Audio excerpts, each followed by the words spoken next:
Hey everyone, Ivan here, and welcome back to another episode of Pokemon Let's Go Pikachu. In the last episode, we got to Viridian City after running some errands for the shop guy, and in this episode, we're just going to continue off where we led off here, hopefully expanding on new areas in this area.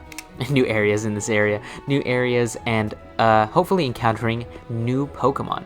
So in the last episode, I teased that we were actually going to go left or west of Viridian City, which we're going to go ahead and do. And just as a heads up, my power went out while I was recording, when I finished recording. So I'm a little different here. I caught a couple of different Pokemon, but Bijou is around level 8. I'm sorry, it happened. I saved this time, so hopefully that doesn't happen again. But anyways, here we are in Route 22. Now, Route 22 is pretty cool because it actually leads into the main objective of the game, which is collecting the badges and then going to the Pokemon League. So we aren't going to talk about the new Pokemon we can find yet. There are a couple that we can find. This Rattata will not get out of my way. Sorry. Lost my cool there for a second. But there are a couple new Pokemon we can catch here, but there is something else I want to do first. Because, like I said, we can go this way to the Pokemon League, but there's someone waiting for us. Oh, hey Ivan. You're hoping to make it to the Pokemon League someday too, huh? That's where you can battle the strongest of all Pokemon trainers. They're the ones called the Elite Four. I was hoping maybe I could get a glimpse of them, but the guard at the gate wouldn't even let me pass without any badges from the Pokemon gyms. Guess I'll have to get there the long way, by battling and getting strong. So yes, the only way to get to the Elite Four and the Pokemon League is to beat gym leaders, which there are 8 in Kanto, so we're just going to have to do that. But first, we're going to start off with a nice little rival battle. So this is the second rival battle with Trace. Trace has added a new Pokemon to his team, Pidgey. This Pidgey is level 3, knowing both the moves Tackle and Sand Attack in both games. He's pretty much just caught this Pidgey and sent it to get murdered because he knew I had a Pikachu, and he still just did not give a single damn. But there he goes. That Pidgey is absolutely nothing. Not even it won't even pad out his time with me. That's how insignificant his little Pidgey is. But it's good that he's training new Pokemon. The more you encounter him, the stronger his Pokemon get, and the more Pokemon he gets. Like last time we battled Eevee, it was level 6. Now it's level 7. So Eevee, level 7, knowing the moves Tackle and Quick Attack. If you are playing Let's Go Eevee, he will have a Pikachu, knowing the moves Thundershock and Quick Attack. So essentially the only move that changes is his first move, which, to be honest, doesn't really do much for Eevee because Eevee's not too great by itself. I mean, Pikachu is definitely probably the better one of the two. I mean, if the Eevee could evolve, definitely Eevee, but Pikachu is just honestly 10 times better as a starter. Ooh, it hit me with that ooh! I was talking mad garbage, and he did so much damage with that Quick Attack. Either way, I'm still a level higher than it. Easily able to wipe out 2 of his Pokemon. So there we go. We beat our first rival battle, or our second rival battle, but you know what I meant. Whoa, seriously? Are you telling me my baby Pidgey couldn't take out your big Pikachu? No, definitely not. Maybe battling like this just isn't helping you get stronger, huh? Or maybe battling like this is making you get stronger. Oh well, that works too. Let's train hard so that someday we'll both make it to the Pokemon League. Well, he's definitely a nicer than I was. But anyways, now that we're done with that, really there's nothing we can do in Route 22, specifically because, they won't let us through with any badges. So I guess the only other thing I can really do is talk about the wild Pokemon in this route. The first one being Spearow. So Spearow is a normal flying type, later evolving into Fearow. Although it doesn't have as many evolutions as Pidgey, I do think Spearow and Fearow are better than the Pidgey line, just because they're not tanky, They're not they're not going to survive many hits, but the fact that they're pretty fast and have a good amount of physical attack, and they're like focused in on just one stat, I think makes it just a little better. There are a few other normal flying types in this game, or even just flying types in this game, that I feel would do a little better than both of these, but if you're looking for an alternative to Pidgey early on in the game, Fearow is not a bad Pokemon. It's pretty great. I love it. I think its design is amazing, and it's something I would definitely recommend for people who just want a flying type that's not Pidgey, as I have both of them in in the party. So the next Pokemon we can find is Nidoran Female, which is one that we just caught. So Nidoran Female, evolving into Nidorina and then Nidoqueen, is a poison type until it becomes Nidoqueen, making it a poison ground type. So the Nidoran Female line is pretty cool. It's a little bulkier. It has some good potential. It learns a lot of cool moves, and the fact that it's a ground type really helps if you need something to fight off those electric types or those steel types, or any menacing type that's weak to ground, because ground is just such a cool type.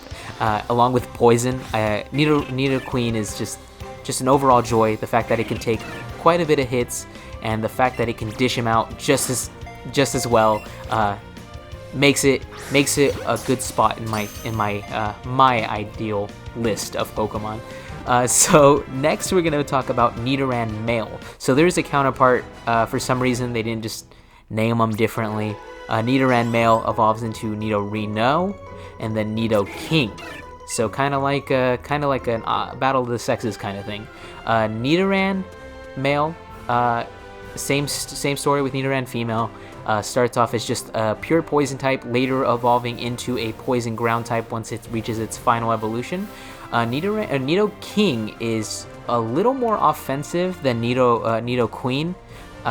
It's not as bulky, because Nidoqueen gets the bulky defensiveness while Nidoking gets the offensiveness. And the fact that it can learn so many different moves makes it just an amazing Pokemon. Like, honestly, Nidoking is just such a cool looking Pokemon that I would definitely recommend it to anybody, just based on how it looks, and also the fact that it's pretty great also helps out. So anyways, those are the 3 new Pokemon we can catch in this route. It's a pretty good variety, honestly. Having a poison type this early on in the game would probably be really cool. I did flirt with the idea of having Nidoran Female on the team, but I just ended up deciding on a different poison type. So that's a little bit of foreshadowing. So anyways, after catching a couple Pokemon, like I said, I'm going to try and complete a living dex, not on screen, and oh my god, I have terrible luck with these Pokemon. Okay, sorry, I just cut it because I ran into 2 more Pokemon after that, even though somehow. So anyways, I put everybody in the box, and I'm just carrying around 1 Nidoran Female so I can show you this little cool thing. If we talk to her, she's gonna tell us, wow, your Pokemon is riding on you. That's super cute, but I think my Pokemon would be a bit too heavy for me. That's why I have it walk with me instead. Oddly? Check our party in the main menu and choose a Pokemon to take out of its Pokeball, and it will walk around with us. It's adorable to just see them. Here, let me do it for you. So yes, you can actually have other Pokemon walk behind you other than your partner Pokemon, which is pretty cool.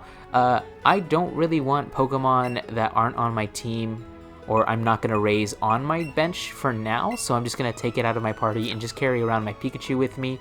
So yeah, I think Pikachu might need to be healed. Yes, it has 17 HP. So there's not much to do in Viridian City right now. If we try and go to the gym, because these are what the gyms look like, the door is actually locked tight. Let's see what this old man has to say. This Pokemon gym is always closed. I wonder who the gym leader is. Well, we don't know that, and we probably won't find out for a while. Foreshadowing. So I'm just going to go ahead and hit up the Pokemon Center, and then I will meet you guys at the top of this city. Okay, so I know I said we were going to meet at the top of the city, but I'm just now realizing I never went to the Pokemon Center. So this is the Pokemon Center. It's good to always stock up every once in a while. You get money based on beating trainers, and you also get money selling items that are worth money. So anyways, Pokeballs aren't something that we really need to go by. You find them pretty often, but potions are a good idea to stock up on, because whenever you're away from a Pokemon Center, I mean, how else are you going to heal? So we should also buy some antidotes, because these will cure status ailments of poison, and it's not very common to be burned or fallen asleep right now, but I go ahead and buy a couple of each just because I don't like the annoyance of having a Pokemon with a status ailment. I'm going to buy just paralyzed heals and antidotes instead, because burn and freezing aren't as common, I feel like, as being paralyzed and asleep. Still uncommon for you to fall asleep, honestly, in a normal playthrough. So let's go ahead and go north of this town and reach Route 2. So there are a few Pokemon that we can catch in Route 2, but since it's such an insignificant route, we're just going to go ahead and skip it, because it's pretty much this. The later half unlocks later, so we're going to talk about that a little later. So coming into here is just kind of like a little terminal into the first dungeon of the game, which is Viridian Forest. Now, Viridian Forest is like I said, a dungeon. There's not many, it's pretty big. It's bigger than most routes, and the fact that there are so many encounters and Pokemon battles, it's a good idea to come in here stocked up. So I'm going to go ahead and explore it. I'm going to do, just look around. You will see gameplay as I do the bios if you've been seeing, but I'm going to talk about a couple Pokemon that we can get here while I'm battling, while I'm searching around. So let's just jump into the new Pokemon you can find here. So the first Pokemon you can find here is Caterpie. Caterpie is a bug-type Pokemon, later evolving into Metapod and then into Butterfree, gaining the subtype of Flying type. As you can see, you can get Butterfree pretty early on, as of level 10. Bug types just tend to grow at a faster rate, and honestly, they're not very bad. Butterfree having a good special attack stat and a good speed stat makes it pretty good early on. The fact that it's so easy to get, and the fact that it's pretty powerful for what point of the game you're at is makes it quite the force to be reckoned with. I recommend picking one up early on, but as of being your team member forever, I don't necessarily think that's the best idea. So anyways, moving on from the Caterpie line, we have the Weedle line. So Weedle is a poison bug type. It never loses that subtype. It keeps it throughout, into Weedle, into Kakuna, and then into Beedrill. Beedrill is kind of the opposite of Butterfree. It's a little faster, a little more fragile, but it has more attack than it does special attack. Honestly, Beedrill is such a cool looking Pokemon. I really did consider it having for this playthrough, but when I came down to it, there's just another poison bug type I wanted on my team, so we just had to give it a pass. But honestly, someone raised Beedrill for me, because that thing is so cool, and the fact that it can Mega Evolve makes it pretty worthwhile. So the next Pokemon we're gonna find in this little route is a Pikachu. So Pikachu can be caught in both games, and this one can actually be evolved. We're gonna go ahead and talk about Raichu, because Pikachu is the first form. So Raichu packs a good amount of speed, a good amount of attack, and it has a pretty nice special stat. Raichu is definitely the way to go if you had a Pikachu. I could catch, as you can see, I have one, but I'm not going to raise it because I have my partner Pikachu, and I kind of want to stick with my team member. But if you're playing Let's Go Eevee and you really want a Pikachu too, Raichu's a good Pokemon. It's a pretty great Pokemon, and I definitely recommend people pick it up, you know, if you can run into it. So that's about it for new Pokemon you can find here. There are special ones that you can catch that don't normally just appear as often. We're going to go ahead and talk about that one specific special Pokemon now, and that is Bulbasaur. So Bulbasaur is normally a starter Pokemon. Normally you can't catch him in the wild, but in this game you can actually catch every starter Pokemon, which I think is amazing. Bulbasaur is a grass poison type, later evolving into Ivysaur and later into Venusaur. Bulbasaur is just so genuinely awesome. I love Bulbasaur. It's pretty average and everything. It's a little bulkier than the other starters, and it can dish just as much damage as it can take. I definitely recommend getting a Bulbasaur if you can catch one. I was going to raise it, but I decided I play with Bulbasaur so often that I'm just going to have to skip it this playthrough. As much as I would love a Bulbasaur, it's just, I want to experience new Pokemon that I don't typically raise, and Venusaur is by far my favorite starter Pokemon. Like, it's just, the line is incredible, it just looks great. It's a plant dinosaur, how can you not like that? But it's pretty great if you're able to find one. Definitely recommend getting it. And I mean, it's, what can I say about Bulbasaur? It's amazing. I love him. Sorry. So anyways, that is all the Pokemon we can catch here. And as you can see, I've just been kind of going around finding items, catching Pokemon, because I, again, want to complete my Pokedex. Sorry to sound like a broken record. I've battled a couple trainers, but nothing too wild that my Pikachu can't handle. What do you have to say? I came here with some friends to catch some bug-type Pokemon. My pals are all itching to get into some Pokemon battles.